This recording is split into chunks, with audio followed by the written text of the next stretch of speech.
Ang kapayapaan po ng Diyos Ama at ng ating Panginoon Jesucristo ang manatili sa atin. At ito po ang ating palatuntunan sa ang dating daan. Tayo po ngayon ay nagsasagawa ng ating Worldwide Bible Study. At nagpapasalamat tayo sa Panginoon sa isa pang mabuting pagkakataon na mayroon tayo ngayong araw na ito. Kasama ng ating mga kapatid sa Church of God International, inanyayahan namin kayo samahan kaming muli sa mga susunod na oras ng ating pag-aaral ng iba't ibang mga issue ng pananampalataya. Kasama po natin ang kapatid na Eli Soriano. Magandang araw mga kapatid, magandang gabi sa lahat ng ating taga-subaybay. Salamat po sa Panginoon, mayroon ulit tayong pagkakataon. At pati yung mga nakamonitor sa atin sa internet, ang ating pong pinag-aaralan ngayon, yung authenticity na sinasabi ng Biblia na tayo ay nilikha ng Diyos. Hindi tayo galing sa isang aksidente na nagkaroon ng Big Bang, pagkatapos ng Big Bang, nagkaroon ng primordial soup sa mundo, at mula sa primordial soup, nagsama-sama yung mga non-organic matters, at pagkatapos nag-produce ng organic matters na pinanggalingan ng buhay. Yun ang deduction itong mga ateista at mga hindi naniniwala sa Diyos. Kasi kung naniniwala sila sa Diyos, hindi sila maniniwalang ang tao galing sa unggoy na nag-umpisa ang lahat ng bagay dahil sa Big Bang. Pinapaalala ko sa inyo ang base ng ating pag-aaral, yung Genesis 1:1, kapatid na Daniel. Nang pasimula ay nilikha ng Diyos ang langit at ang lupa. Itong unang-unang salita sa bungad ng kasulatan o ng Biblia, andito na lahat The totality of everything that exists, nandito na. Binabanggit na dyan ang originator ng lahat ng bagay, ang Diyos. At binabanggit na rin ang totality of creation. Nilikha niya ang langit at ang lupa. Sa Biblia po, dalawa ang direksyon na sinasabi, langit at lupa. Nilikha ng Diyos yan sa pasimula. Kung ano yung pasimula na yon, walang nakakaalam sa atin para bigyan mo ng petsa. Pero masasabi ko, yung sinasabing pasimula dyan ay pasimula ng mundo. At pasimula ng lahat ng bagay na umiiral, mga kapatid. Sa unang talata ng Biblia, gumamit lang po si Moises ng 1, 2, 3, 4, 5, 6, 7, 8, 9, 10, 11 mga salita para ipakita sa atin, i-introduce sa atin ang pinanggalingan ng lahat ng bagay. Nang 1, pasimula, 2, ay 3, nilikha 4, ng 5, Diyos 6, ang 7, langit 8, at 9, ang 10, lupa, 11 salita sa Tagalog. Sa English, iba. In the beginning, God created the heaven and the earth. In the beginning, God created heaven and the earth. Para sa inyo, o para sa iba, itong ginagawa ko, nonsense. No? Hindi po ito nonsense. I will prove to you later, hindi ito nonsense.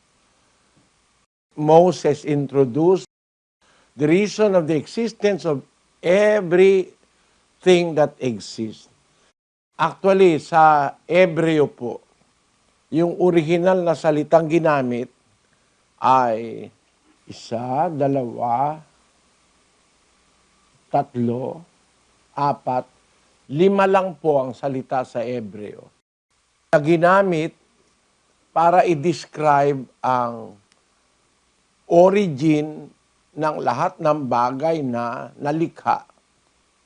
Ang mga salita pong ginamit sa Hebreo ay reshit, pasimula. Tapos, pasimula o una, something like that. Tapos yung sumunod na salitang ginamit sa original na wika, Elohim. Yun ang pangalawang salita. Ibig sabihin, pasimula, Elohim, tapos, ang sumunod na salita ay Bauraw, which means to create. Yun ang pangatlo. Tapos, ang ikaapat na salita, heaven, Xiaomi. Ibig sabihin na yung langit o the sky. Tapos, Eretz. Yan po. Ang kahulugan ay ang lupa. 5 salita lang eh. Inano lang nila yan sa English eh.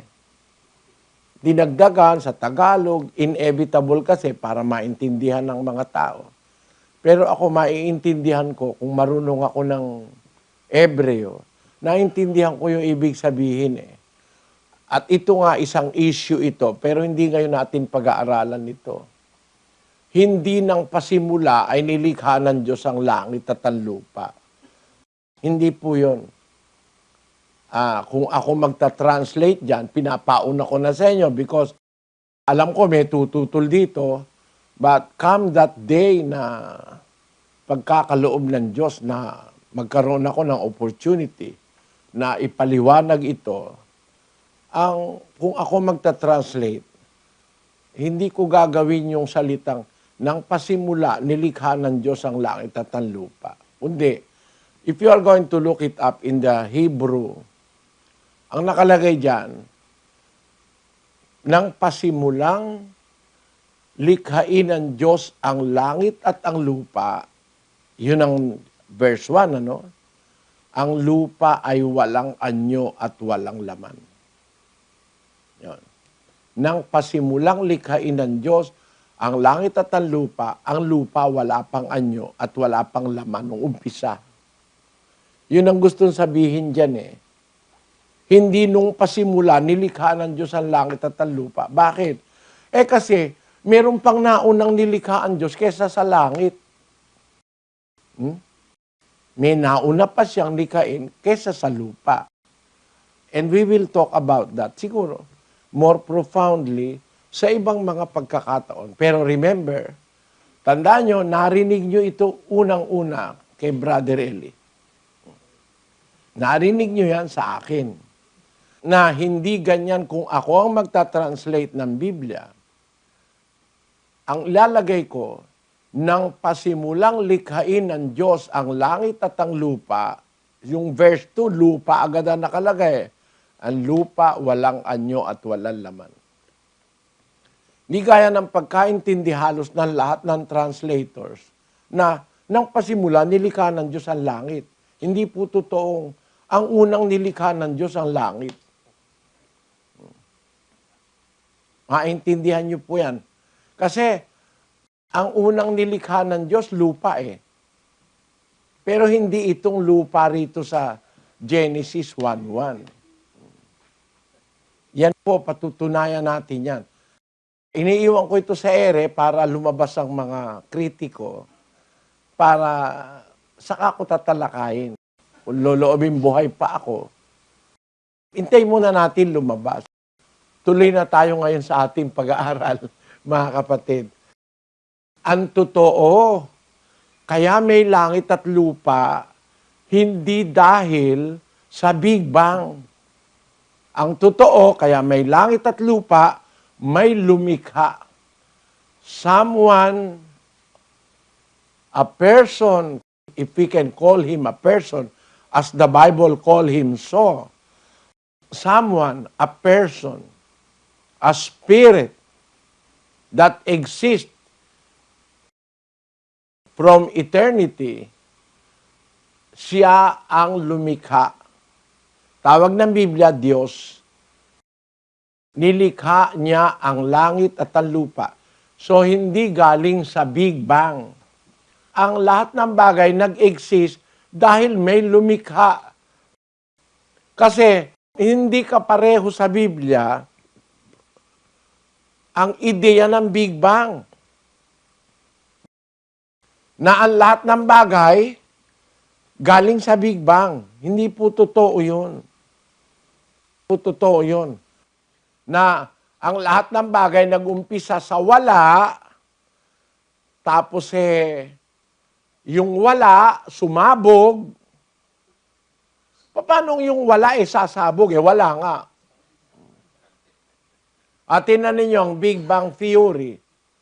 Mag-isip nga kayo, may mga isip naman tayo Basahin natin, kapatid na Daniel, yung Big Bang Theory nila. The Big Bang Theory. The Big Bang Theory has been accepted by a majority of scientists today. It theorizes that a large quantity of nothing decided to pack tightly together and then explode outward into hydrogen and helium. This gas is said to have flowed outward through frictionless space.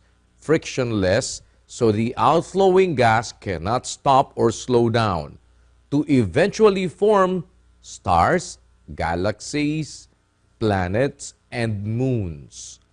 Yan ang Big Bang Theory. Tandaan nyo, ang lahat ng bagay nanggaling sa isang originator. Ang tawag doon sa Biblia, Creator. Creator. Basahin natin ang 93, 5 ng awit. Ang iyong mga patotoo ay totoong tunay. Ang patotoo ng Diyos ay totoong tunay, sabi ng salita sa Biblia.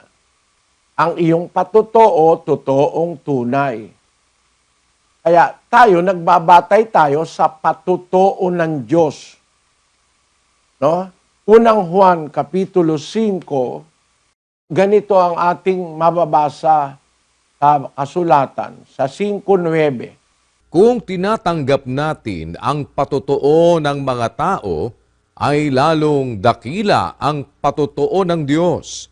Kaya on that principle, kung tinatanggap natin ang patotoo ng tao, lalong dakila ang patotoo ng Diyos.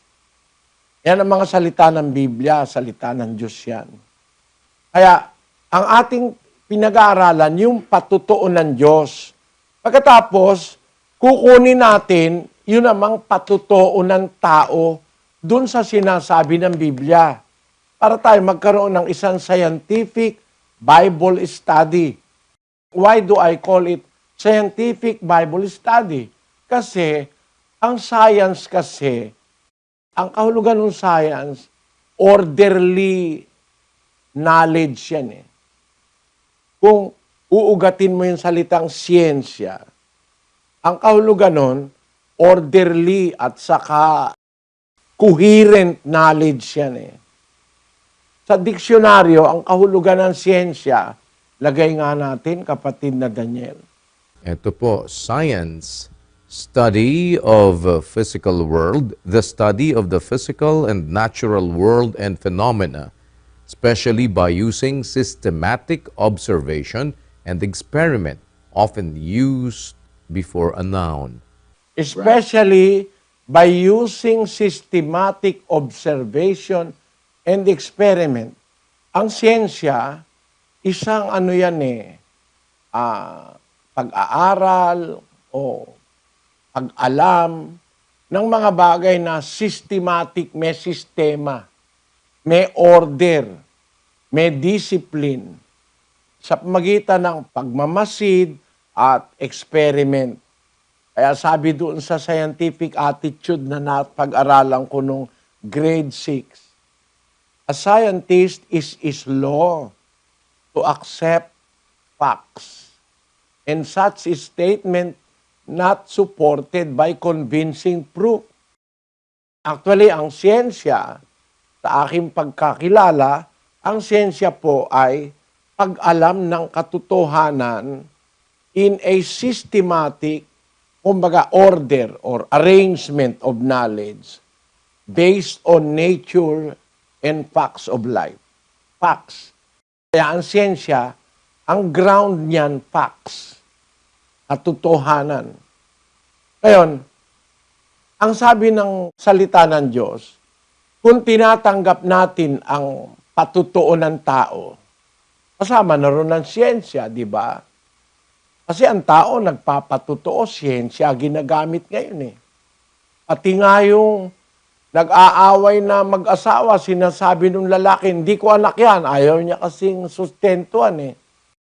Sabi ng babae, hindi po, Judge, anak niya po yan talaga. Ako po ng anak dyan, siya tatay niyan. Eh tinatanggi ng tatay, ginagamit na ngayon siyensya. Pakuhanan ng DNA, yung bata, mapapatunayan sa siyensya, anak talaga ng lalaki. Through DNA. So ang siyensya ngayon, nagagamit na magpatutuo dahil may nagsisinungaling. May ayaw maniwala. Ngayon, ang sabi ng salita ng Diyos, kung tinatanggap natin ang patutuo ng mga tao, lalong dakila ang patutuo ng Diyos. Kaya kukuha tayo ng patutuo ng Diyos sa Biblia at pagkatapos titingnan naman natin ang patutuo ng tao. Mga kapatid, gusto ko kayong anyayahan, lalo na yung mga nag-aaral sa mga kolehiyo. Hindi naman po ako profesor, hindi rin naman ako siyentipiko. Pero mayroon na po akong kaunting kaalaman sa Biblia at sa bagay-bagay sa ating paligid, sa mundo. Kaya kung sinasabing kaunti, wala naman po kasing merong marami eh. Baka sabihin nung iba, konti lang pala alam mo eh. Oo, konti lang kesa sa alam ng Diyos. Mga siyentipiko nga ngayon eh. Siyentipiko nga ngayon, yung alam nila, wala pang 10% eh. Sa 100% eh. Inaamin nila yun eh. Yung mga scientists ngayon, yung alam nila, wala pang 10% nung 100%. Basahin natin ang isang ulat sa siyensya. Ito po, after 250 years of classifying life, 90% remains unknown. By Robin Lloyd, livescience.com, November 13.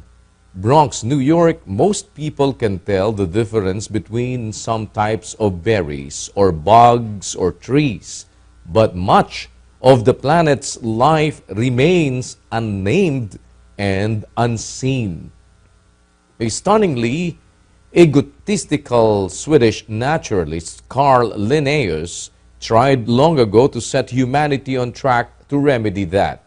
His book, Systema Naturae, first published in 1735, 13 pages long, proposed a hierarchical system for classifying plants, animals, and minerals. We later chipped away minerals into the domain of geology and launched an effort to identify and inventory all the world's living things.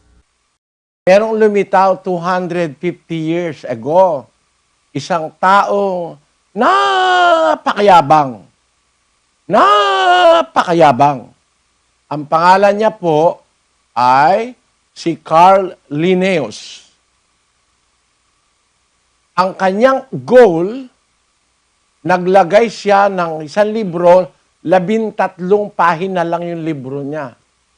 Hindi nang yabang, 13 lang palang pahina ang alam, ano? Na, ang tawag niya, Systema Naturae. Ito'y unang na-publish noong 1735 at sinasabi niya na ang lahat ng nabubuhay o lahat ng bagay na umiiral, ika-classify classifying plants, animals, minerals. We later chipped away minerals into the domain of geology and launched an effort to identify and inventory of all world's living things. Pinagsama ni Linnaeus yung mga klasifikasyon ng halaman, mga hayop, pati mineral. Kumbaga yung grade 1 ngayon, mas marunong pa kay Linnaeus eh. Sukat isama mo yung minerals, hindi naman living thing yun. No? Kilasify niya pati minerals. Later, ang mga siyentipiko, inihiwala yung classification of minerals, inilagay sa domain ng geology, the study of the earth, geology. No? Ngayon, ang sabi ni Linnaeus, makaklasify daw ang lahat ng umiiral by yung tinatawag nila ngayon na ang tawag diyon mga species, mga families, etc. Kinaklasify nila. Ang natuklasan ngayon ng siyensya, kapatid na Daniel, basahin mo yung emphasized portion. Now, 250 years after publication of the book's latter editions, scientists still have discovered as few as 10% of the species now living on Earth. Pagkaraan ng 250 taon ni Linnaeus, hanggang ngayon inaamin ng siyentipiko, 10% pa lang ang alam nila sa lahat ng umiiral sa mundo. Yung 90% di pa nila alam. Kaya nga merong mga hayop ngayon, walang pampangalan eh. Merong mga bakterya, kung ano-anong mga bagay na hindi pa nila alam lahat hanggang ngayon. Naamin nila yun eh. Nasa Biblia po kasi yun. Yun ay matagal nang nakasulat sa Biblia. 8:17 ng Ecclesiastes. Basahin natin. Namasdan ko nga ang lahat ng gawa ng Diyos na hindi matalastas ng tao ang gawa na ginagawa sa ilalim ng araw. Sapagkat sikaping mainam man ng tao na hanapin ay hindi rin masusumpungan. Oo, bukod dito, bagaman isipin ng pantas na maalaman, hindi rin niya masusumpungan. On those notes, mga kapatid, doon sa mga batayan na yan, sabi ng Biblia, hindi maunawa ng tao ang lahat ng gawa ng Diyos. Meron na tayong nauunawa eh. Kaya nga nakagawa na ng eroplano ang tao eh. Nakita na nila ang prinsipyo kung paano nakakalipad. Nakagawa sila ng submarine, nakita nila ang prinsipyo kung paano ang isda nakakapunta sa kailalilaliman. Yun ang mga kinopya nila eh. Bakit nakakalipad ang ibon at bakit nakakalubog ang submarino, natuklasan na ng tao. Pero ang sabi ng salita ng Diyos, hindi matatalastas ng tao ang lahat ng gawa ng Diyos. Maari konti, maintindihan mo na. Pero para maintindihan mo buong buo, kaya nga ngayon meron sakit, walang gamot eh. Eto nyo, nung maintindihan na yung palang, yung flu, yung trangkaso, kung tawagin natin ngayon, yung influenza, ang pinatay niyan, 40 milyon tao sa mundo. Naganap po yan noong 1918. Walang makapigil. Karamihan ng tao sa Europa nagkaroon yan. Yang influenza. 40 milyon tao na napatay niyan. Kasi hindi pa naintindihan eh. Ngayon, naintindihan na by accident, natuklasan ang antibiotic. Ang unang-unang antibiotic, penicillin. An accidental discovery changed the course of medicine. That was in 1928. Bago natuklasan ang penicillin o ang paggamit ng antibiotic, 1918, 10 taon bago natuklasan, maraming napatay ang virus at saka bakterya na nagkaroon ng pandemic sa buong mundo. influenza pandemic of 1918 and 1919 killed more than the Great War, known today as World War I, somewhere between 20 and 40 million people. Pero nung maintindihan ngayon, kahit magkaroon ka ng influenza o flu, marami ng antibiotic, nagagamot. Hindi na milyon-milyon ang mamamatay. Ano ang punto, mga kapatid? Kasi hindi nga naiintindihan ng tao hanggang ngayon lahat ng bagay. Kasi kung naiintindihan nila, bakit namamatay yung may AIDS? Hindi pa nila natutuklasan ng gamot sa AIDS. Hindi rin na natutuklasan ng gamot sa hepatitis B. At marami pa. Ebola, takot na takot ang tao ngayon sa Ebola. Kaya kung tutugnan mo ang Biblia, tama pa rin ang Biblia hanggang ngayon. Hindi matalastas ng tao ang gawa, lahat ng gawa na ginagawa sa ilalim ng araw. Sapagkat sikapin mainam man ang tao na hanapin, hindi rin niya masumpungan hanggang ngayon. Basahin natin ngayon sa 4 na wika. Kapatid na Daniel, paki-English mo. Then I beheld all the work of God, that a man cannot find out the work that is done under the sun. Because though a man labor to seek it out, yet he shall not find it. Yea, further, though a wise man think to know it, yet shall he not be able to find it. Natanaw ko ang tanan nga buhat sa Dios. Tanan. Tanan. Hindi kapiraso. Tanan. Kung ang goal mo, maintindihan mo lahat, hindi mo kaya. Kahit sinong pinakamatalino. Tanan nga buhat sa Dios, Nga sa tao, dili matukib ang buhat nga nahimo ilalom sa adlaw. Tungod kay bisan unsaon sa tao ang pagsusi niini, apan dili siya makatugkad niini. Oo, labot pa, bisan ang tao nga manggialamon, magahuna-huna sa pagtugkad niini, apan dili gayud siya makahimo sa pagtugkad niini. Kanita ikit ko inganggang dapat na ning Diyos. King ena malyaring atuklas ning tao, ing dapat amararapat king lalam ning aldo. Uling pipagala namang binaning meto nga tao apaninto na niti. Makanyan man enarin akit iti. Bukod kaniti. King bistat isipa naman ning metong ataong biyasa abalo na iti. Makanyan man enarin malyaring akit.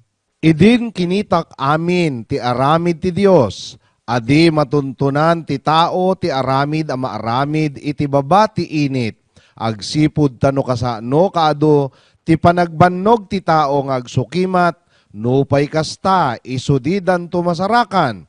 Uray pay no ti maysa a masiri ba tao, agpanunot o mga mo iti daydiay, kaskas di nga isudinan to akabailan asaraken. Asin nahiling ko ang gabos na gibunin Diyos. Boss ha, Brad Mel ha. Opo, gabos lahat po. Kaya ng tao lahat gabos. O tuloy. Na ang tao, dai makakaabot kan gibo na sa ibaba kan aldaw pinagigibo. Minsan magkapagal na gayo ang tao sa paghanap ka iyan, mayo niya iyan makukua. Minsan sumabi ang madunong na naiisihan niya iyan. Minsan huli ka iyan, dain niya iyan maaabot. Niyan, nakita ko ang bugos nga binuhatan sang Dios. Nga ang tawo hindi makatugkad sang buluhaton nga ginahimo sa idalong sang adlaw. Bisan daw anugid nga pagpangabudlay sang tawo sa pagpangita sili. Hindi gid siya makakita sili. Bisan ang maalam nga tao nagahuna-huna sa paghibalo sili, hindi gid siya sarang makakita sili. Ayan, maliwanag mga kapatid. Ang hamon ng Biblia nananatili uncontested Hindi kaya ng tao malaman lahat. Kaya huwag kayong magalit o kaya huwag naman ninyo akong insultuhin pag sinabi ko, may konti naman akong alam. Kasi mga siyentipiko, konti rin lang eh. 10% pa lang ang nakikita nila eh. Hindi pa nga nila naunawan lubos eh. 90% remain not understood by scientists. Yun ang punto ko. Kaya para magyayabang ang kahit na sino na para bang siya na ang authority, tapos puno pa ng relihiyon ang magsasabi ngayon na naniniwala siya sa evolusyon, naniniwala siya sa Big Bang.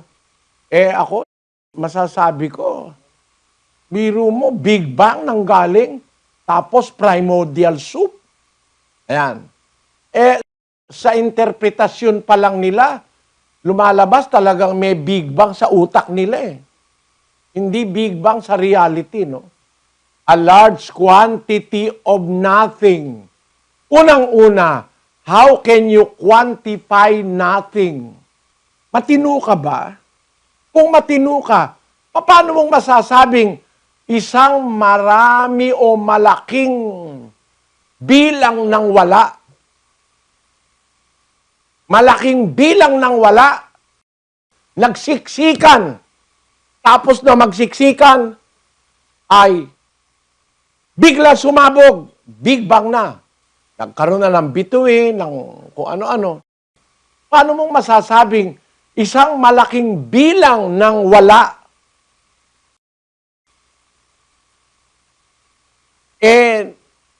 nagsiksikan, tapos sumabog, yun daw ang umpisa ng Big Bang.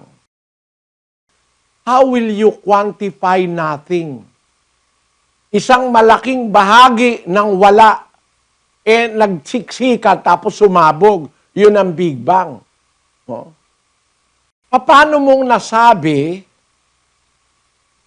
na malaking bahagi ng wala, malaking bilang ng wala, nag-pack together, nagsiksikan, sumabog, yun na ang umpisa ng langit at lupa. Alin ba ang mas kapani-paniwala, mga kapatid? Basing on logic and reality, not in stupidity, which is more believable? The Big Bang or the Bible? The Bible tells us the origin of all things. God created the heaven and the earth. Sa Big Bang, malaking bilang ng wala, nagsiksikan. Ano nakulokoy ng utak ng mga wala na yun nagsiksikan, wala naman. Nung magsiksikan, sumabog, yun ang Big Bang. Mga estudyante ng La Verdad, tatanungin ko kayo ngayon, may estudyante ba dyan, Sis Luz? Ayan, ikaw kapatid, hindi nakalasulat yung pangalan. Sige, bigyan mo ng mic yan, naka-red. Sige. Ano ang pangalan mo, kapatid, na estudyante ng La Verdad? Ruth Mary Hino po.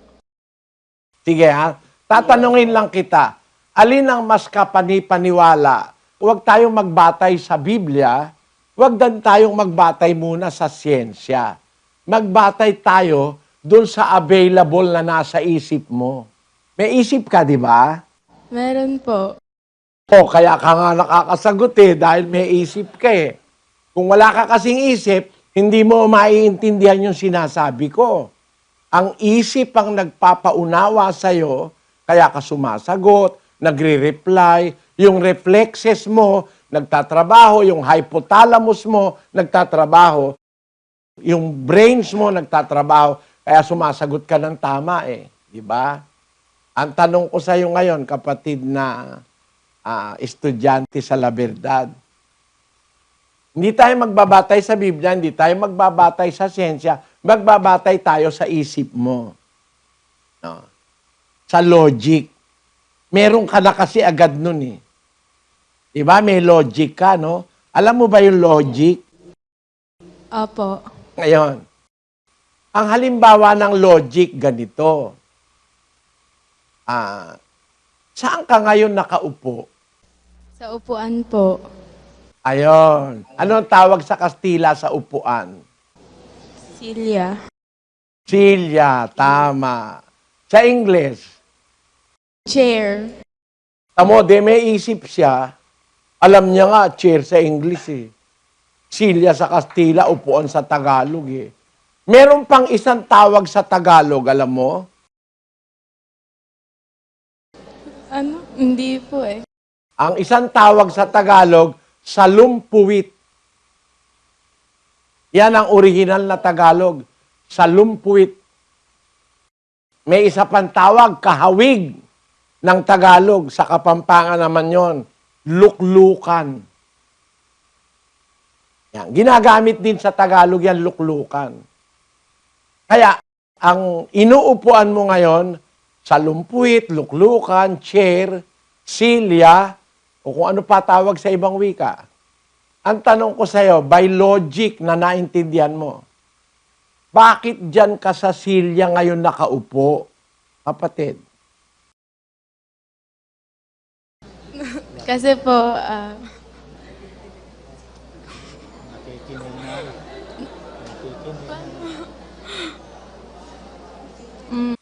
Hindi ka ba pwedeng umupo sa lamesa, kapatid? hindi po. Pwede. Pwede ka umupo sa lamesa, di ba? Kaya lang, hindi ka komportable. Kasi yung lamesa, walang sandalan. Wala pa kasi kung nakita ang lamesa, may sandalan.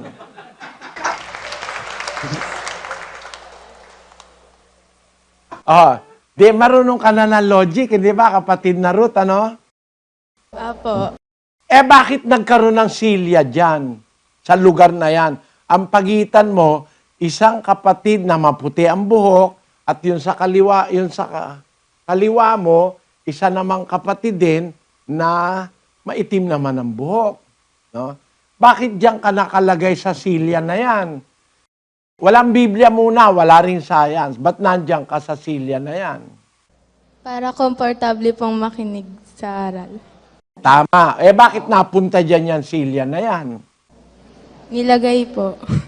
Bakit nilagay? Para upuan mo, di ba? Apo. Ngayon, ang tanong ko sa'yo, yung bang silya sa kanyang sarili, makakapunta dyan sa lugar na yan para upuan mo? Hindi po. Bakit? Kasi po wala po siya. Wala namang isip yung silya eh. Apo. Diba?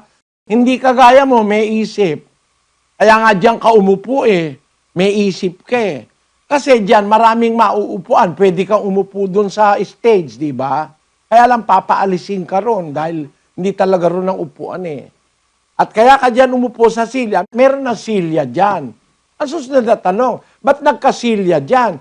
Kasi may naglagay. O, di ba? Ano, logic. Bakit may mundo? May gumawa. May gumawa, hindi pwedeng galing sa wala. Hindi ba? Tamo, may utak siya. Mas marunong siya kay Charles Darwin. Alin ngayon ang katiwa-tiwala? Yung logic.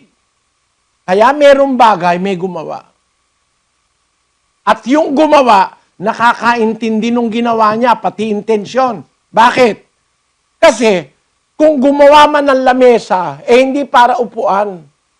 Lalagyan yun ng kung anong ipapatong. Pero walang gumawa ng lamesa hanggang ngayon. Marami na ako narating na lugar.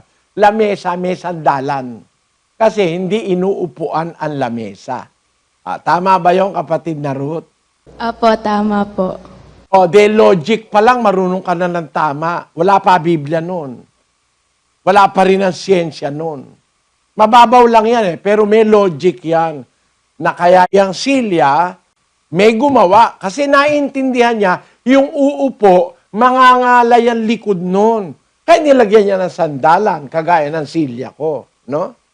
Mangangalay ang likod mo kasi pag nakaupo ka lang na gano'n makaka-relax ka pag may sandalan ng silya. Kaya karamihan ng silya, may sandalan. Nakakita ka ba ng silya walang sandalan? Meron. Saan? Sa mga bar o sa mga kiosk. Kasi ayaw naman nung may-ari ng kiosk na magtagal ka. Kaya hindi niya nilagyan ng sandalan. Pag nainom mo na yung soft drink, ibig sabihin, lumayas ka na dyan. meron pa ako ibang customer. Di ba ganon? Kapatid na Ruth? Opo. Pero kaya may sandalan para maupuan. Kaya nakakita ka ba ng kapilya, Sis Ruth, na ang pastor naglagay ng mga upuan walang sandalan? Hindi pa po ako nakakapasok ng kapilya. Kasi alam niya na uupo ng matagal yung tao eh. Hindi po pwedeng 2 oras walang sandalan. No? Kaya ako, lahat ng silya dyan may sandalan. So mga twin, may isip na nag-iisip sa paggamit ng isang bagay, sa itsura ng isang bagay, sa forma ng isang bagay. Palagay mo, kung halimbawa, merong ilong, no?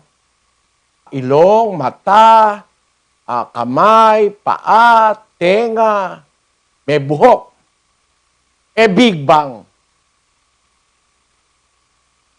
Nag-decide yung ilong, tenga, mag-pack together. Tapos sumabog. Ang nangyari, kung parang aksidente, yung ilong napunta sa likod. Yung mata napunta sa tagiliran. No? Ano kaya ang buhay mo nun, kapatid na Ruth?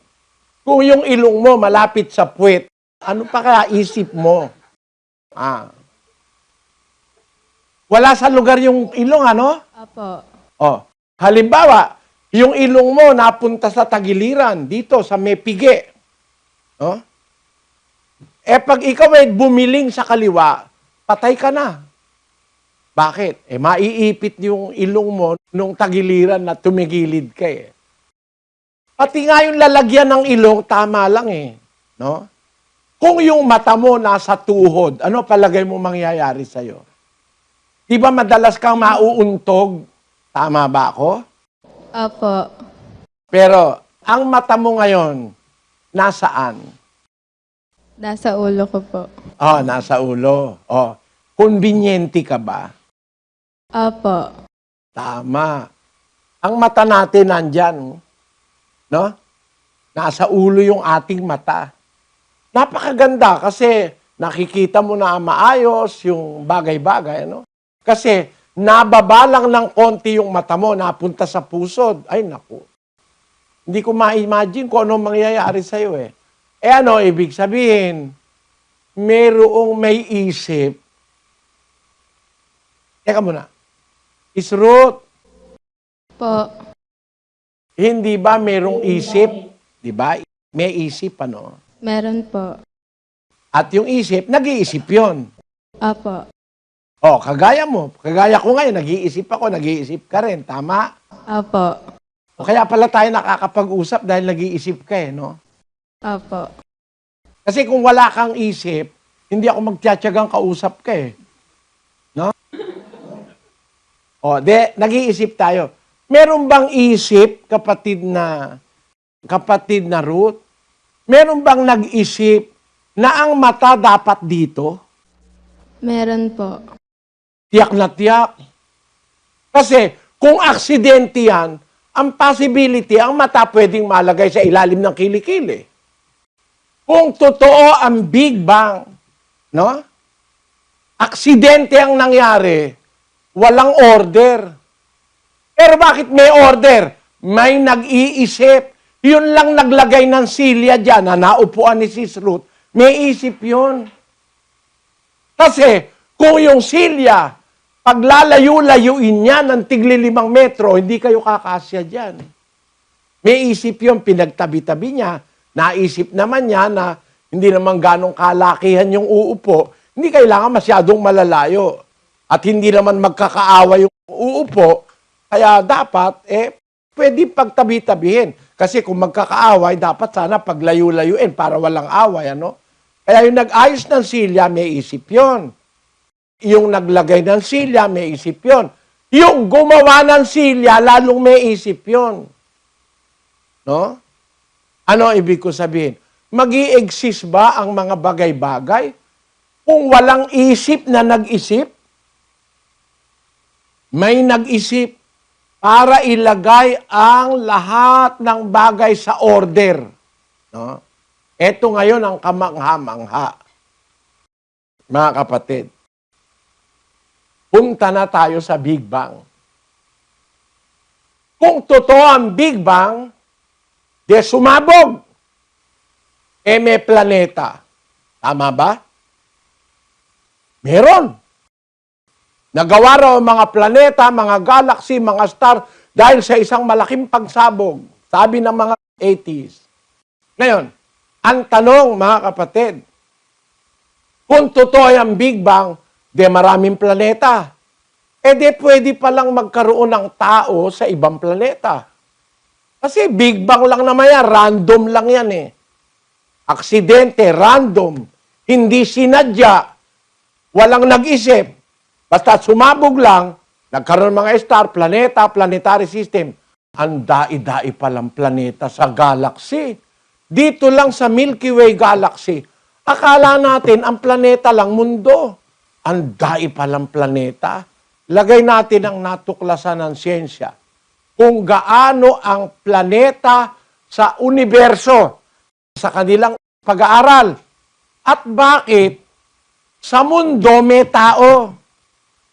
Eto siyensya muna, bago natin ilagay ang Biblia. Pakita natin, findings ng siyentipiko about the cosmos.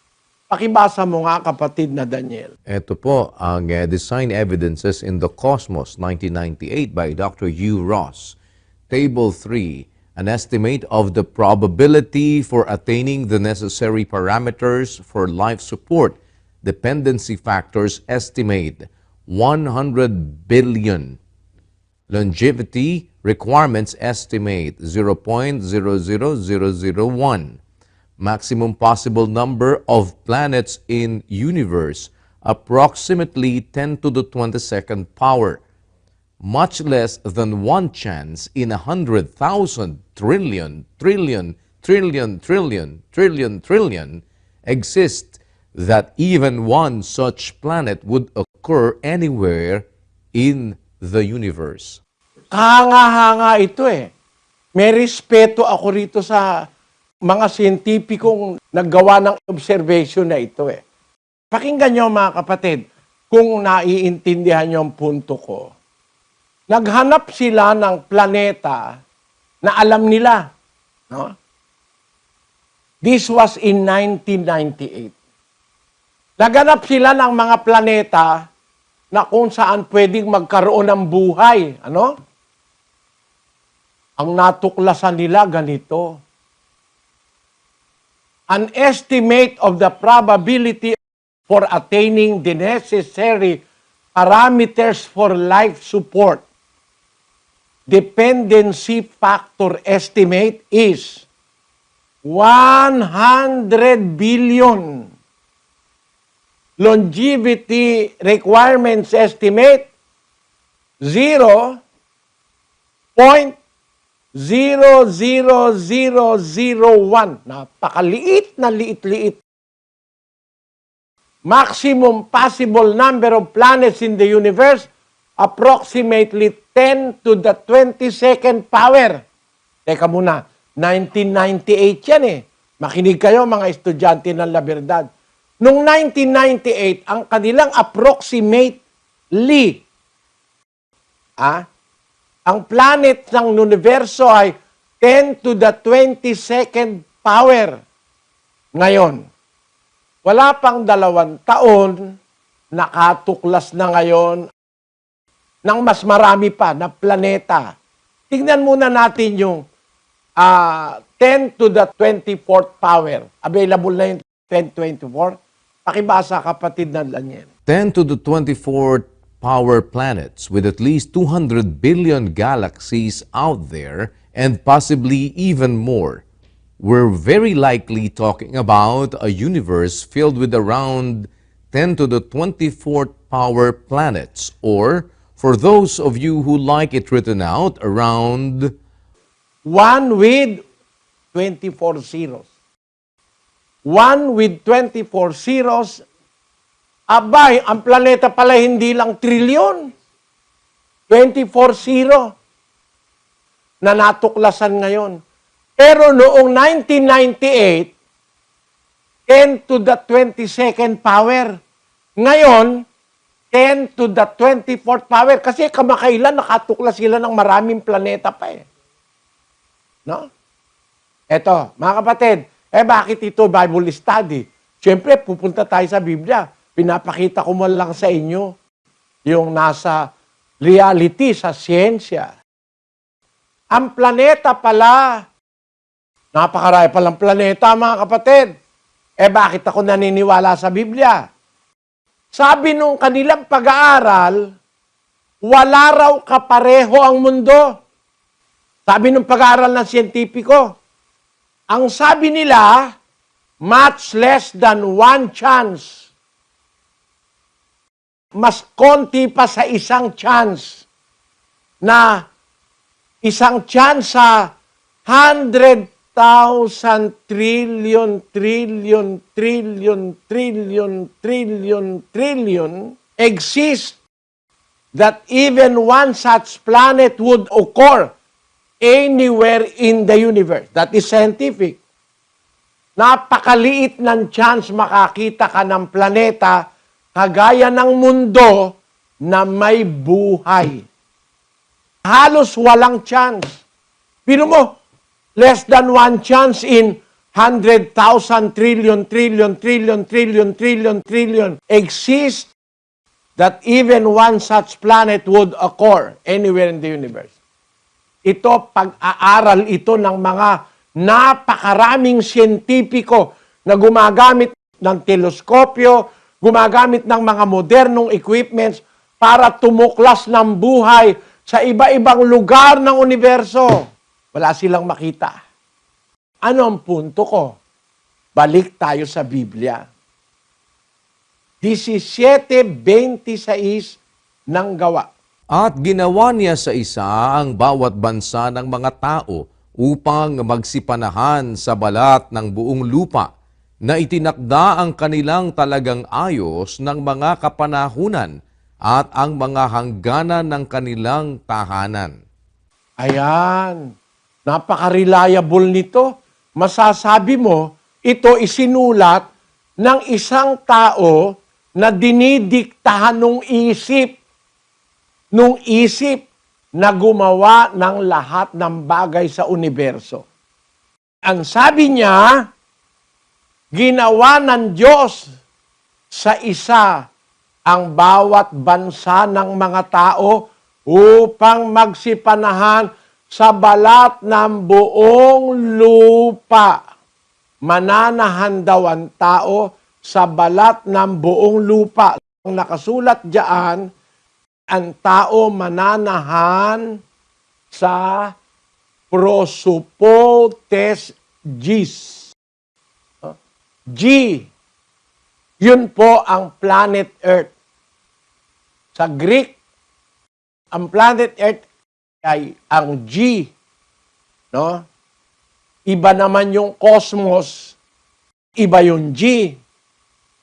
Nananahan tayo, ayon sa Biblia, sa balat ng lupa. Yung lupa po dyan, yun po ay ang planet Earth. Ang Diyos pala, ang nagtakda na ang lupa ang tatahanan ng tao. Mag-isip ka, kapatid na Luz, ha? Ang Diyos ang nagtakda na ang lupa ang tatahanan ng tao. Bakit walang makitang kapareho ng lupa? Iba-iba na ang laki, merong malaking malaki, merong mas malaki sa mundo, merong mas maliit sa mundo, puro planeta yan. Mercury, Venus, ang alam lang natin, itong kapitbahay natin eh. Mercury, Venus, Earth, Mars, Jupiter, Saturn, Uranus, Neptune, and Pluto. Pero napakarami pala niyan. Bakit sa mundo, nandito tayo? Yun pala ang ginawa nung may isip na gumawa ng mundo na ilalagay tayo sa G o sa planet Earth. Kaya wala kang matuklasan sa ibang planet. Tama ang Biblia o hindi? Kapatid na Ruth, usap tayo uli. Ha? Naiintindihan mo ba sinasabi ko, Iha? Opo. Bakit walang makitang buhay sa ibang planeta? Kasi po, sa earth po, itinakda ng Diyos na ang lahat ng bagay ay mabuhay. Amen! Very good! Tama ang Biblia! Hindi pa sila nag-iimbestiga. Hindi pa nararating ang buwan. Hindi pa nararating ang Mars. Hindi pa nararating ang Jupiter. Sinasabi na ng Biblia, as early as 61 AD, 2,000 taon nang nakasulat ito sa Biblia, na ang itinakda pala ng Diyos na tatahanan ng tao ay ang G o J. Ang kahulugan, ang mundo, ang planet Earth. Kaya hanggang ngayon, wala silang makita na lugar sa universo o planeta para tahanan ng tao. Kasi nasa Biblia na pala, ang tao talaga nasa mundo. O, maghanap kayo ngayon sa lahat ng panig ng universo, wala kang makikitang tao ron. Tumigil ka na dahil sinabi na ng Biblia na ang tao nilagay ng Diyos para mabuhay sa mundo. Tama ba ngayon ang Biblia, kapatid na Ruth? Opo, tama po. O, meron ulit akong tatanong sa'yo. Basahin mo ang Genesis 1:1. Pakibasa mo. Pumasa, kapatid. Nang pasimula ay nilikha ng Diyos ang langit at ang lupa. Yun. Bakit hindi niya sinabi, nang pasimula nilikha ng Diyos ang langit, ang lupa, ang Mercury. In the beginning, God created the heavens and the earth. And Mercury and Venus, Saturn, Uranus, Neptune, Pluto, and He made septillion planets. Hindi na logical na sabihin pa yun eh. Kasi sa mundo lang naman siya maglalagay ng tao. At ang Biblia, isinulat para sa tao, kaya yun lang ang in-special mention ng Biblia. May logic ba, Sis Ruth? Meron po. Sige nga, paliwanag mo nga sa akin kung naintindihan mo ibig ko sabihin. Sa Genesis 1 verse 1 po, kaya po nilikha ng Diyos ang langit at ang lupa lang po. Kasi sa earth lang naman po siya maglalagay ng tao, ng mga may buhay na bagay. Hindi na kailangan sabihin pa dyan ang Mercury, dahil wala naman nabubuhay sa Mercury, tama? Opo, tama po. Pero may Mercury. Opo. May galaxies, tama? Tama po. Pero, why does the Bible speak only in terms of heavenly bodies? Why is there a special mention of the word earth? God created the heaven and the earth. Kasi may special something sa earth.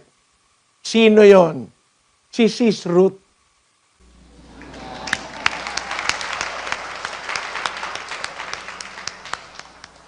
Di ba napapatunayan natin? Ang Biblia, hindi tanga ang gumawa niyan.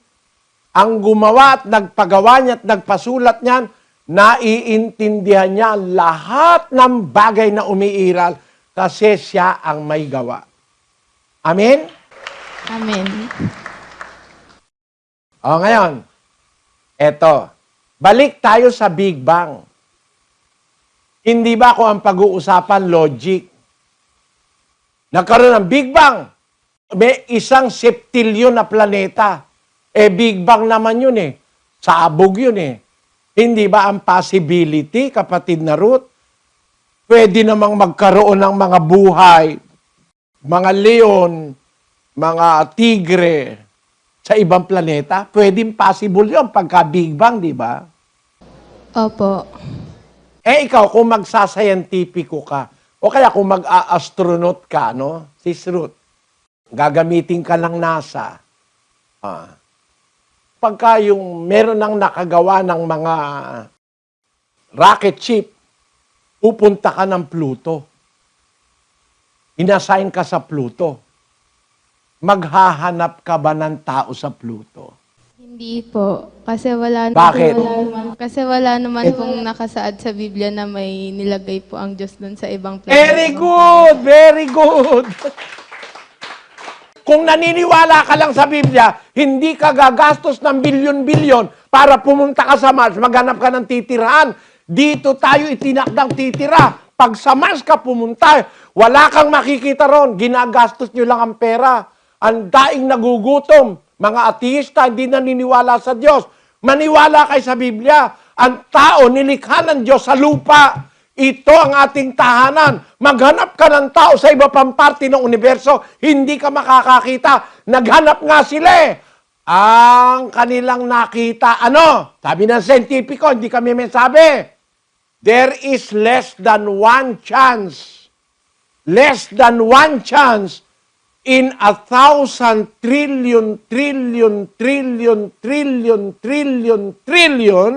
exist that even one such planet like the Earth would occur anywhere in the universe. Yan ang nataklasan ng siyensya. Bakit? Hindi pa sila naghahanap ng ibang planetang may tao. Sinasabi na ng Biblia na sa mundo may tao. Oh, na-appreciate mo ba, Sis Ruth, ang ibig kong sabihin? Opo, na-appreciate ko po. Kasi may isip ka. Tama? Tama po. Si Charles Darwin walang isip. Eto na ebidensya. Your findings, scientific findings proves to us the improbability of another planet like the Earth.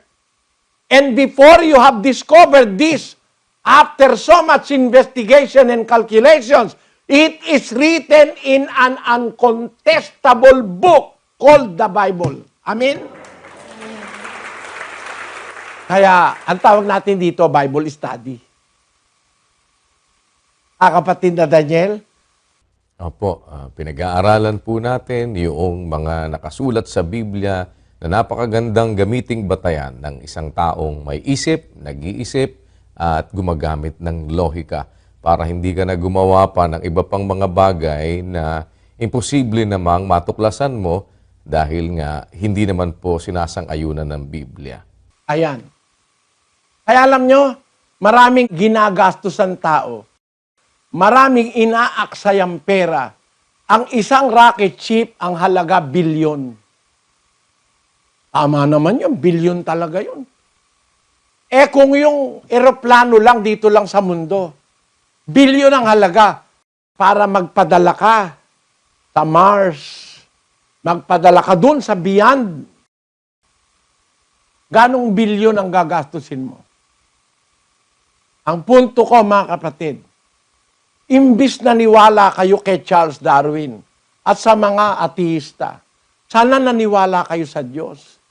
Wala kayong makikita ron na tao o planetang pwedeng mag-cradle ng buhay o mag-sustinin ng buhay. Wala kayong makikita. Nil, ang chance is zero. Zero.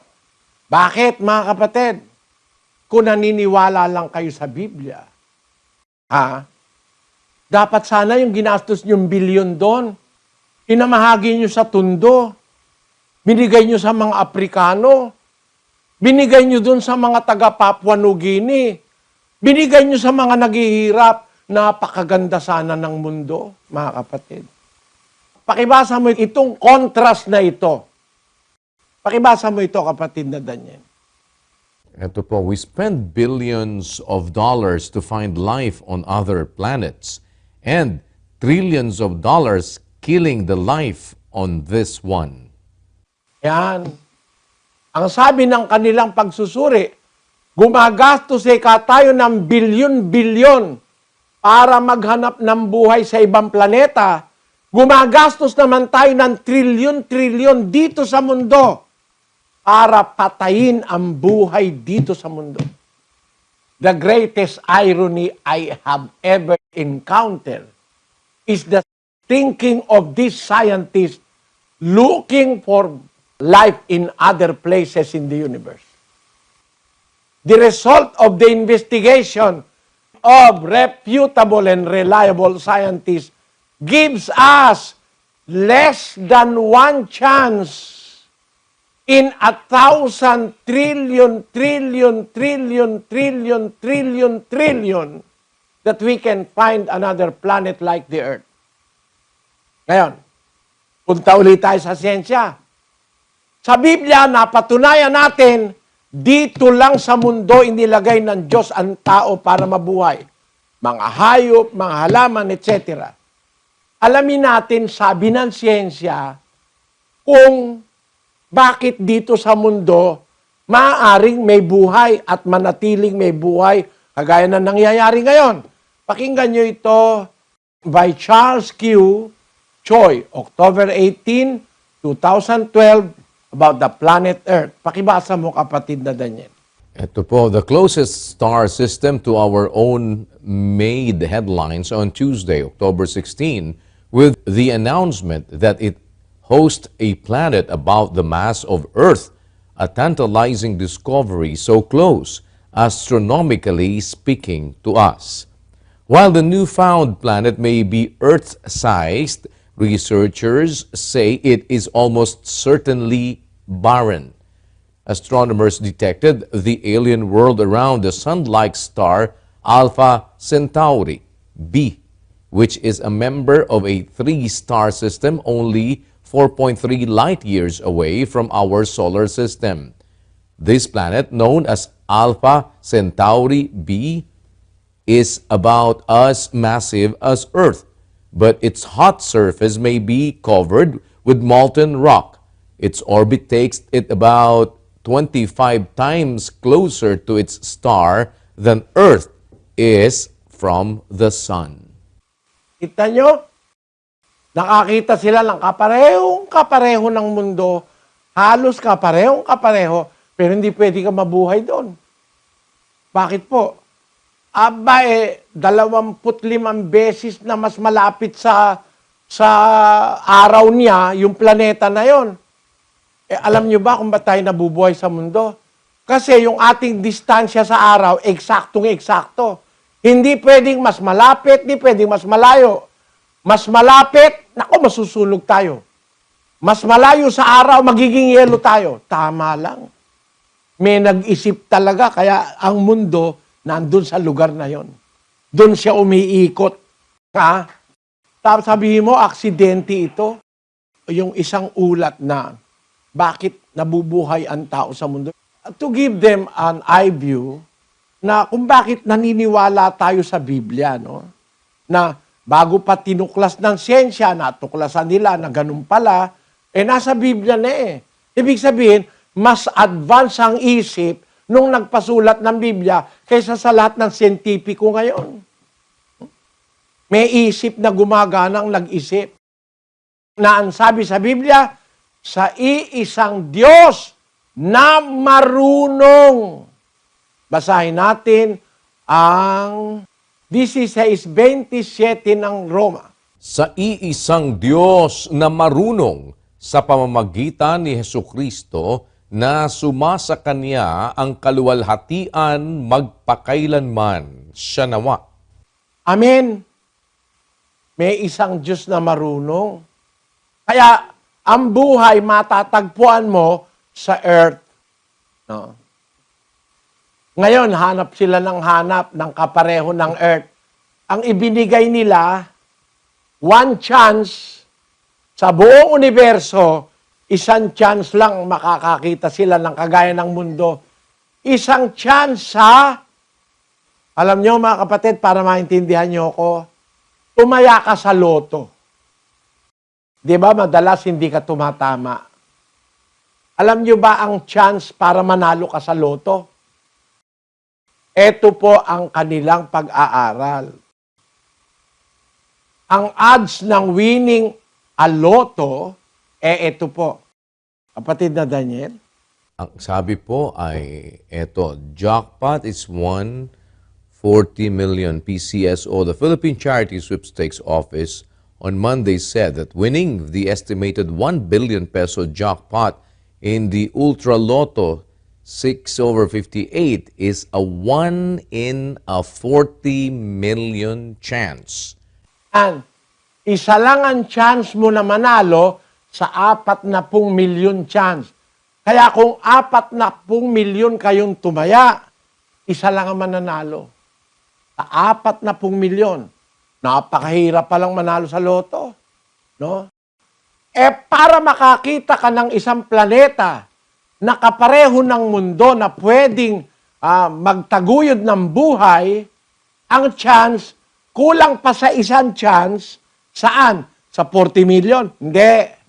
Ulitin ko, much less than one chance in 100,000 trillion, trillion, trillion, trillion, trillion, trillion. Isang chance lang sa 100,000 trillion, trillion, trillion, trillion, trillion, trillion. Mas madali pang sabihin, walang chance eh. Walang chance na makakakita ka ng isang planetang kagaya ng mundo. Bakit? Yon ang sabi ng Biblia. Nilikha niya ang lupa para tahanan ng mga tao. Wala ka lang makikitang iba. Maghanap kayo, gastusin nyo lahat ng pera ng mundo. Hindi kayo makakakita ng iba. At kung gusto nyo makatira sa ibang planeta, may alam ako. Alam mo yon, Sis Luz? Opo, Brad Eli. 21:1 ng Apokalipsis. Pakinggan nyo. At nakita ko ang isang bagong langit at ang isang bagong lupa, sapagkat ang unang langit at ang unang lupa ay naparam, at ang dagat ay wala na. Meron palang magiging new earth. Pag nawala na itong dating langit at dating lupa, ipapakita ng Diyos ang new earth. Kahit anong gawin yung exploration nga, hindi yung makikita yon. Makikita lang yon ng may malinis na puso, Sis Luz. Amen. Naintindihan mo? Opo, Brad Eli. Magkakaroon ng isang bagong earth. At yun ay makikita lang ng may malinis na puso. Hindi kagaya ngayon, kahit maghanap pa sila ng maghanap, hanapin nila yon, hindi nila yon makikita po ngayon. Yon ang sinasabi ko. Kaya ako naniniwala ako sa Biblia kaysa sa Big Bang eh. Napapatunayan ng siyensya eh. Wala ka talagang, hindi talaga tama yung Big Bang. Kasi kung Big Bang lang, bakit dito lang sa mundo may buhay? Aksidente pala yung sumabog. Dapat, kung may buhay dito, magkabuhay din doon. Alam nyo naman ang ngayon ang dapat nating maintindihan, mga kapatid. Eto naman. Then nag-Big Bang na ang mga kulokoy. May mundo na. Ayon sa mga kulokoy, may mundo na. May universo na. Then may mga planet dyan. Dahil palang planet. Akala ko nung araw, 9 lang eh. Akala ko nung elementary ako. Paborito ko kasi yan science eh. Mercury, Venus, Earth, Mars, Jupiter, Saturn, Uranus, Neptune, and Pluto. Sabi ko, 9 lang ng planet. Yun ang alam ko. Kasi yun lang tinuro ng teacher ko sa akin eh. Yung pala ngayon, natuklasan ng siyentipiko, marami pa palang ibang planet. 10 pala ang planet. Bakit bukod tanging ang Earth lang ang may buhay? Kasi yun ang sinasabi ng Biblia. Maghanap man sila na maghanap ng maghanap, wala silang makita. Hanggang ngayon, wala silang makita. Bakit daw nagkabuhay sa mundo? Dahil daw sa primordial soup.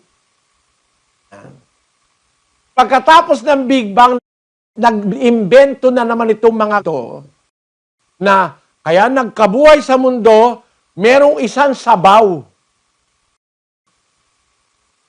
Primordial soup. Meron daw isang sabaw. Basahin nga natin kung anong sabaw ito, kapatid na Daniel. Alam po natin kung anong sabaw ito. The primordial soup theory suggests that 3.8 billion to 3.55 billion years ago, life began in a pond or ocean as a result of the combination of chemicals from the atmosphere and some form of energy to make amino acids, the building blocks of proteins, which would then evolve into the first species on Earth. Hindi totoo ito. I will disprove this by science also. This theory is the most stupid theory after the Big Bang. Of course, it began in stupidity, it will end up in stupidity. Why? Ayan daw primordial soup. 3 bilyon taon na nakakaraan. 3 bilyon na nakakaraan. Na meron daw pond. Ang pond parang plaisdaan, ganun. May sabaw. Kaya nga primordial soup eh. O kaya sa isang party ng dagat, the result of combination of chemicals from the atmosphere and some form of energy to make amino acids. Amino acids, yan po ang building block of proteins.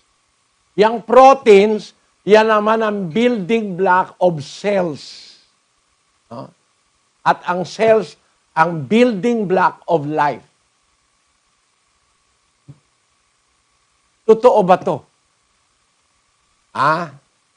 Doon daw nag-umpisa, nagkaroon ng kombinasyon ng mga chemicals doon sa isang lawa o sa isang pond o sabihin na natin sa isang lake para mas convenient maintindihan. May isang lake, may tubig doon, may mga elements doon, nag-combine yung chemical. Yung palang chemicals may isip. Nag-combine sila. Walang nag-combine, sila-sila lang. Tapos yung mga chemicals na yan, at saka yung mga elements, nag-combine, nakabuo ng amino acids. Eto. Naniniwala sila dyan. Kaya yan daw ang origin of life. No? Teka muna. Pagkaraan ng ibang maraming mga taon, may mga siyentipiko, kasi naniwala sila dyan, gumawa sila ng kanilang sariling sabaw. Ng soup. Ito ang nangyari sa kanilang sabaw. Pakibasa mo ito, kapatid na Daniel. The myth of the organic soup. Ito po naman ang organic soup. Only life produces life. Source cosmology.com. The most famous examples of attempts to prove life originated on Earth via abiogenesis are the experiments performed by Stanley Miller and Harold Urey. Miller, 1953. Miller and Urey, 1959. Miller had been a student of Urey, who in turn had long been a colleague and co-author of numerous studies with Claus and Nagy, and is one of the co-discoverers of organized elements and extraterrestrial microfossils in the Urgell meteorites. Nagy, Fredrickson, Urey, Claus, Anderson, and Percy, 1963. Nevertheless, the experiments performed by Miller and Urey, whose purpose was to create life from non-life and to prove life originated on Earth, were abject failures. Miller and Urey designed their experiments... Abject failures.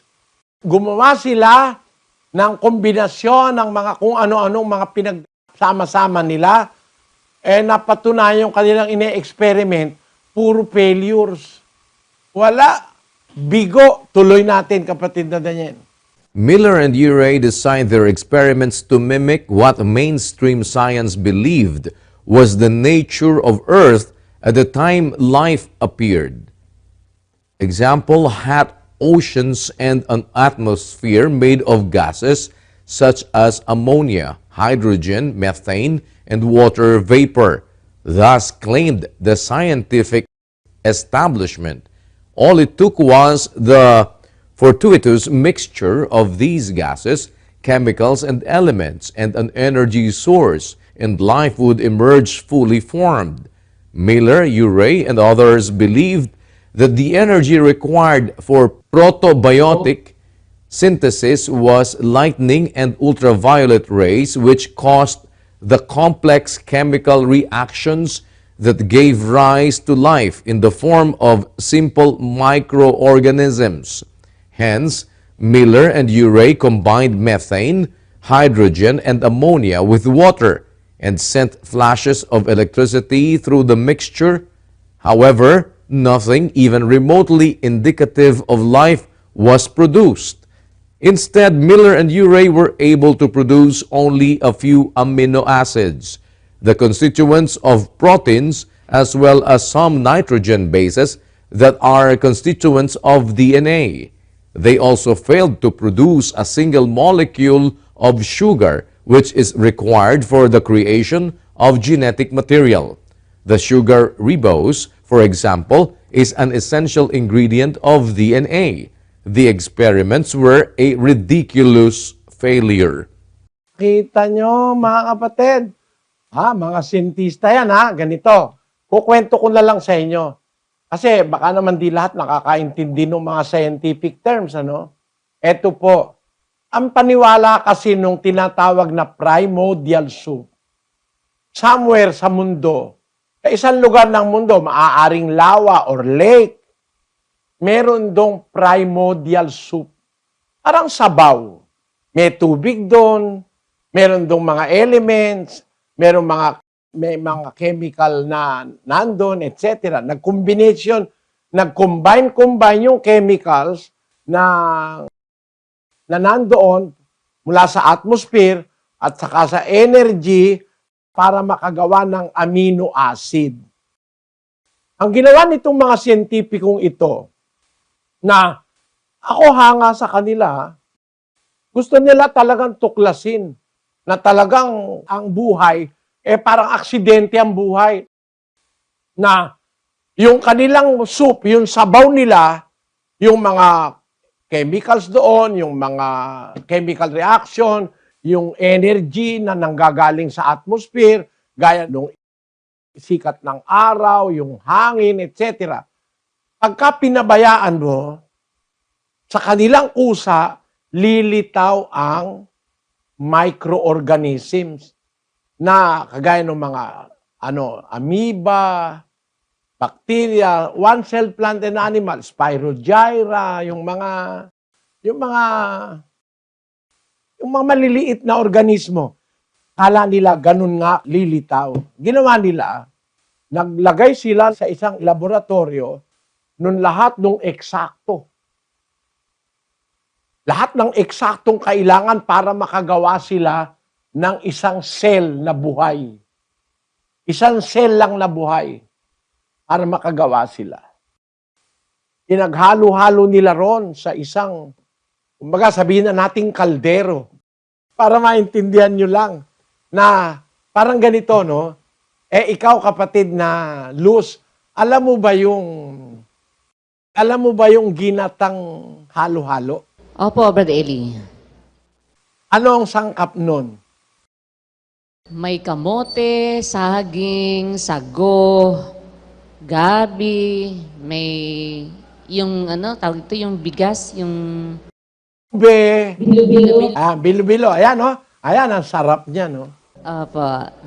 Ang ginawa ng mga siyentipiko, gumawa sila ng parang isang experiment, nilagay nila lahat doon ang kailangan para makabuo ng isang cell na buhay. Lahat ng kailangan. Tapos nilagyan nila ng flashes of light, ultraviolet rays. Wala silang na-produce.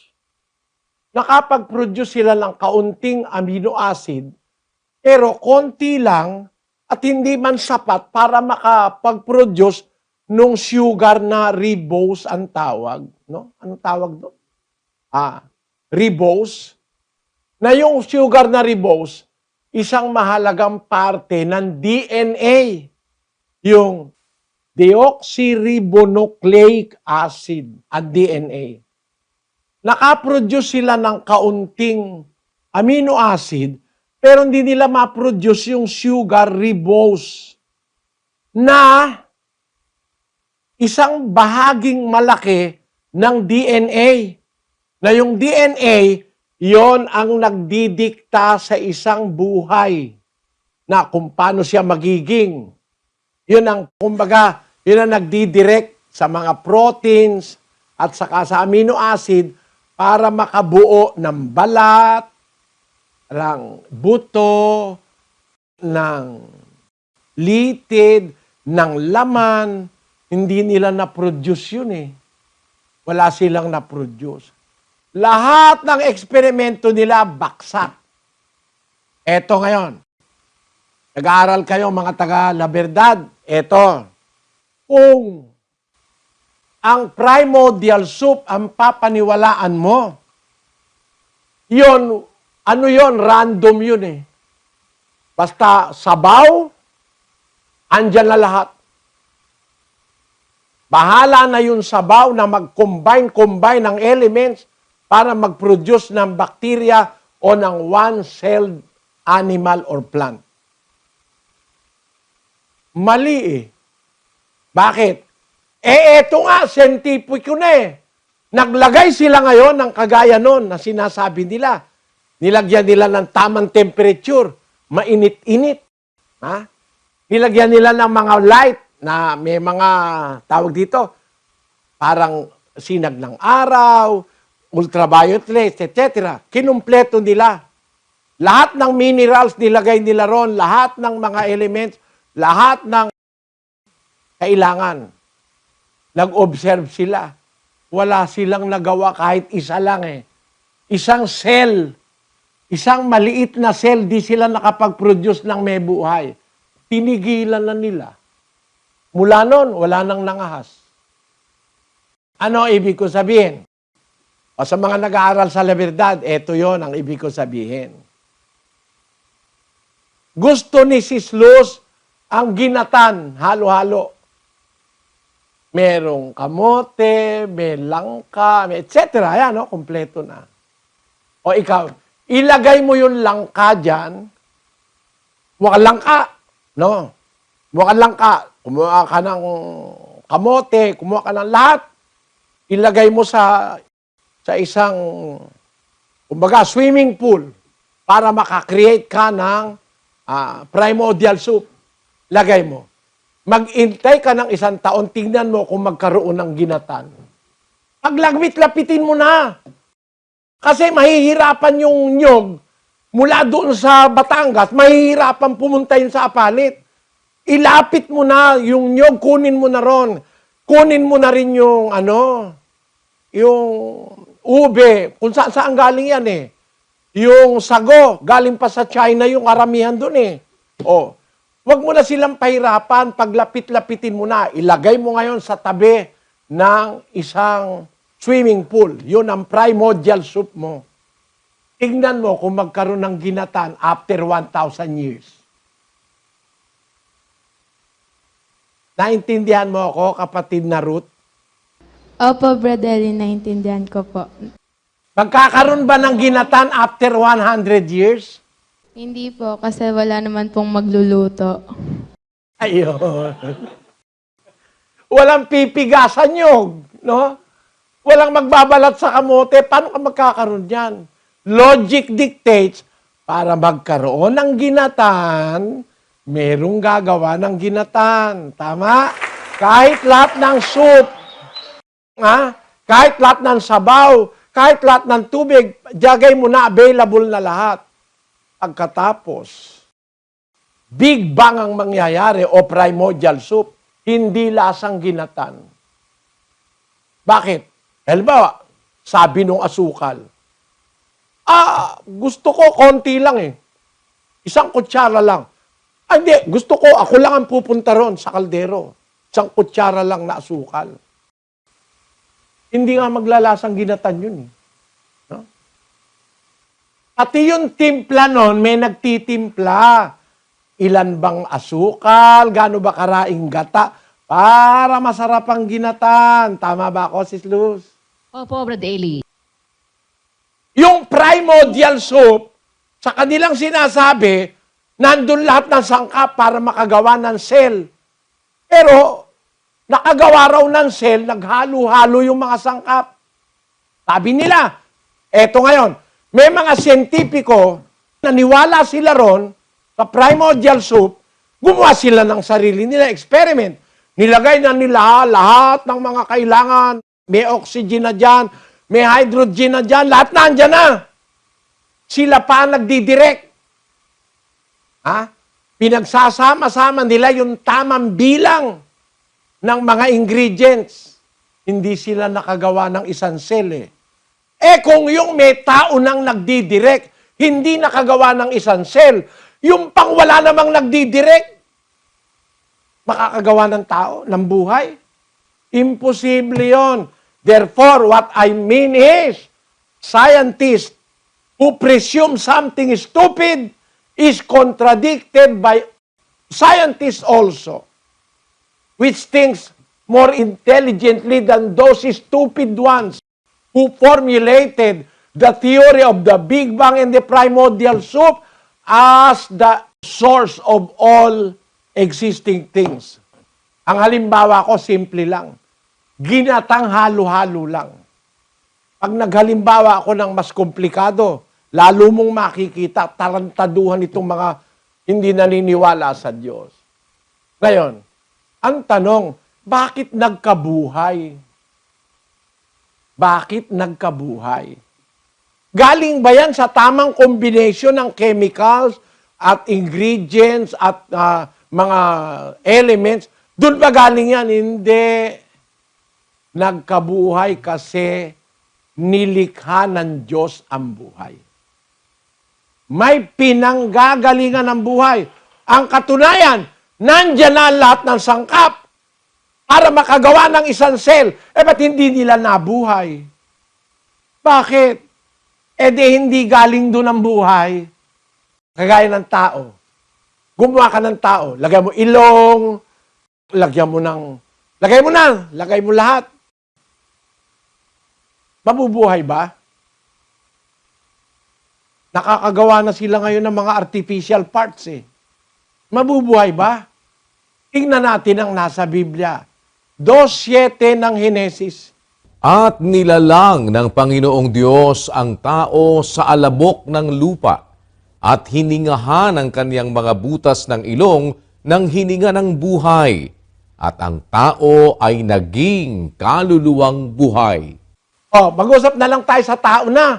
Huwag na natin pag-usapan yung bakterya, yung mga kung ano-ano pa na umpisa raw sabi galing daw doon ng tao sa unggoy. Eto, nilalang ng Diyos ang tao sa alabok ng lupa. Tama naman yun. Wala ka maitututol eh. Kasi kung titignan mo ang components ng ating katawan, galing talaga tayo sa lupa. Pakita natin. Ang earth's crust na pinanggalingan ng alabok na kinuha ng Diyos para gawing tao ang ating earth's crust, itong ibabaw ng lupa, no? Kung saan kinuha. Hindi naman kasi sabi ng Biblia na ang Diyos ay dumukot sa kaila-ilaliman ng mundo tapos ginawa ang tao. Walang ganon. Kumuha siya ng alabok ng lupa. Ang alabok nandito sa ibabaw. Ito ang komposisyon po ng earth's crust. Mga kapatid, ang pinakamarami na elemento sa earth's crust ay oxygen. Ito sa ibabaw ng lupa. Yung alikabok, mga pulbos-pulbos dyan. Ang pinakamaraming elemento niyan ay oxygen. Meron pong 9.2 others. Merong silicon na 25.7. Meron 3.4 calcium. May 7.5 aluminum. At saka may 4.7 na iron. Tingnan ninyo ang ating human body. Scientifically, talagang galing sa lupa eh. Bakit? Ang oxygen content ng ating katawan, 65% eh. Ang nasa lupa 49.5, 50. Maaaring sabihin nyo, ba't mas marami tayong oxygen? Kasi may tubig eh. Di ba yung lupa, nilagyan ng Diyos ng tubig para, kumbaga yung panadero, kumuha ng arena, yun ang lupa. Nilagyan niya ngayon ng tubig para ma-mold niya. Ganun ang Diyos. Kumuha siya ng alabok, tapos nilagyan ng tubig. Kaya yung difference na 15 na from 49 naging 65, kasi yung tubig, may oxygen pa rin yun eh. Di ba H2O? No? Ang lupa. Kaya mas marami ang oxygen sa human body kaysa doon sa alabok ng lupa. Kasi nilagyan pa ng Diyos yun ng tubig, may oxygen din yun. At parehong-pareho halos ang mga components ng katawan natin at saka yung component ng alabok. No? Ang punto ko ngayon ganito, 2:7 uli. Nilalang ng Panginoon Diyos ang tao sa alabok ng lupa. Aba, totoo sinasabi ng Biblia, talagang galing tayo sa alabok eh. Hindi tayo galing sa tanso. Pag-aralan mo ang chemical composition ng tanso, hindi tayo galing sa tanso. Galing tayo talaga sa lupa. Eto ngayon ang sabi ng Biblia, nang kausap ng Diyos si Job, pinapakita ni Job na marupok lang siya kasi talaga. Ang sabi niya sa Diyos, sabi ni Job, 12 ng Job, kapatid na Luz. Ang akin bang tibay ay tibay ng mga bato? O ang akin bang laman ay tanso? Laman ko ba tanso? Bakit? Alam ni Job, di siya gawa sa tanso. Alam mo kung saan siya gawa, Sis Luz? Sa putik. Sabi ni Job yun. Ano ba ang putik? Hindi ba yun yung alabok at saka nilagyan ng tubig? Tama ba, Sis Luz? Tama po. Pinagputik ng Diyos. Yung alabok na kinuha niya, pinagputik niya. Kumbaga sa panadero, kumuha siya ng arena, tapos nilagyan niya ng mga tubig, kung ano-ano, tapos ginawa niyang tinapay. Di ba, no, Sis Luz? Opo. Ito, sabi sa 33:6. Narito, ako'y sa Diyos na gaya mo. Ako may nilalang mula rin sa putik. Kita mo, sa alabok ng lupa, nilagyan ng tubig, naging putik. Ako'y nilalang mula rin sa putik. Alam niya rin, ang katawan ko ba, ang lamang ko ba'y tanso? Hindi.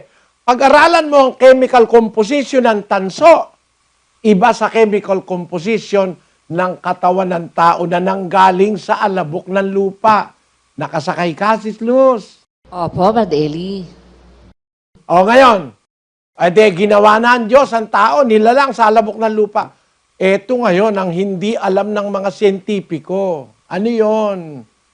Hiningahan ang kanyang butas ng ilong ng hininga ng buhay at ang tao'y naging kaluluwang buhay. Yung palang buhay, hindi manggagaling sa lupa na buhay ng tao. Galing pala sa Diyos yun. Kaya kung buhay ka, obligado kang maniwala na kaya ka buhay, may nanggaling na buhay galing sa Diyos. Hindi galing lahat yan sa primordial soup. Ang katunayan, pinagsama-sama nga na nila lahat ang available na material eh. Wala silang napalitaw kahit isang cell na buhay. Amen? Amen. Naintindihan mo, kapatid na Ruth, kung bakit may buhay sa mundo? Opo, naiintindihan ko po na yung form lang po ng katawan natin gawa po sa putik, pero kaya po tayo may buhay kasi hiningahan po tayo ng hininga ng buhay. At yon galing sa Diyos yun. Hindi sila makapag-produce ng buhay sa laboratorio. Unang-una, yung gustong mag-produce ng buhay sa laboratorio, mga ateistang kahit kailan di kayo makakapag-produce ng buhay. Eto pagka totoo yung primordial soup, patunayan nyo, ngayong oras na ito, pag napatunayan nyo sa oras na yon, papaputol na ako ng leeg.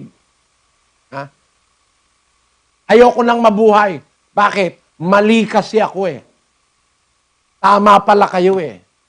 Pero habang hindi nyo kayang gibain yung nasa Biblia na ang buhay galing sa Diyos, hindi galing sa primordial soup, hindi galing sa Big Bang, sisigaw pa rin ako. Kaya, Pag pag-aaralan mo, kapatid, ang Biblia, yung theory ng Big Bang, hindi totoo na isang maraming bilang ng wala nagpak. Tapos, sumabog. Nagkaroon ng stars, planets, meteors, etc. Kung ano-ano. Kagaguhan yan. At kaya nagkabuhay, nagkaroon ng primordial soup. Yung mga elements, kanya-kanya sila, kusa nila, na nag-combine sila. Eh bakit may bilang? Ang ating katawan, mayroong 46 chromosomes ang bawat cell sa ating katawan. Bakit eksakto? Laging 46. Ang cell ng katawan na hindi 46, dalawa lang cell. Yung sperm cell ng lalaki, 23 chromosomes lang ang andon. Yun namang egg cell ng babae, 23 chromosomes din. Pero lahat na ng cell ng katawan mo, 46 chromosomes. Eksakto sa bilang. Taman-tama rin ang sinasabi ng Biblia. Ano yon? Mag-iisang laman ang lalaki at babae. Makakabuo ng panibagong cell. 23 yung chromosomes ng sperm cell, 23 chromosomes ng egg cell, magko-combine yun. No? Magkakabuo ng 46 chromosomes na isang cell. Makakabuo ng isang bagong cell, yon ang lalaki, magiging fetus, magiging tao. Yon ang start of a new life. Eksakto. Yan ba aksidente na, kaya nagkatao? No? Nagkaroon ng sperm cell. Yung sperm cell, mag-isa siyang lumitaw. Nagbilang siya ng 23 para sa kanya na chromosome. Yung egg cell naman ng babae, siyang mag-isa. Nagbilang yung egg cell na 23 lang ang chromosome ko. O ngayon, pag nagtalik yung lalaki at babae, yung 23 nung lalaki, 23 nung babae, nagdugtong, naging 46. Nakabuo ng isang buhay na selula na mag-uumpisa ron ang sanggol. Aksidente ba yun? Yun ba galing sa primordial soup? Ayaw kayo kasing maniwala sa Diyos eh. Kaya nahihirapan kayo. Kahit mag-eksperimento kayo, bigo kayo. Bakit? Hindi kasi totoo pinapaniwalaan nyo eh. Bakit may buhay? Hindi dahil sa tamang combination ng chemicals, ng elements, ng iba-ibang bagay. Hindi dahil doon may buhay. Ayon sa Biblia, pagkatapos na iporma ng Diyos ang tao sa alabok ng lupa, hiningahan sa butas ng ilong ng hininga ng buhay. Ayan na ang buhay. Ngayon, pag-aralan natin mga kapatid, yung sinasabi nila na evolusyon. Na umpisa raw, mga maliliit na mga hayop, lumaki, nag-evolve, naging unggoy, naging tao. Ipapakita ko sa inyo sa susunod nating Bible study, pag-aaralan natin ng evolusyon, na doon daw tayo galing sa evolusyon mula sa primordial soup, dinuktungan nila ng evolusyon na nag-e-evolve daw mula sa bakterya, mula sa mga one-celled plants and animals, nakabuo raw ng complex organisms, pagkatapos nagkaroon daw ng natural selection, which is the survival of the fittest and the elimination of the unfit. Sa susunod nating Bible study, kung loloobin ng Panginoon, papakita ko sa inyo, mula sa Big Bang, hanggang sa primordial soup, hanggang sa evolusyon, kokontrahin ng siyentipiko ang kanyang sarili diyan sa evolusyon na yan. Abangan po ninyo, magandang gabi.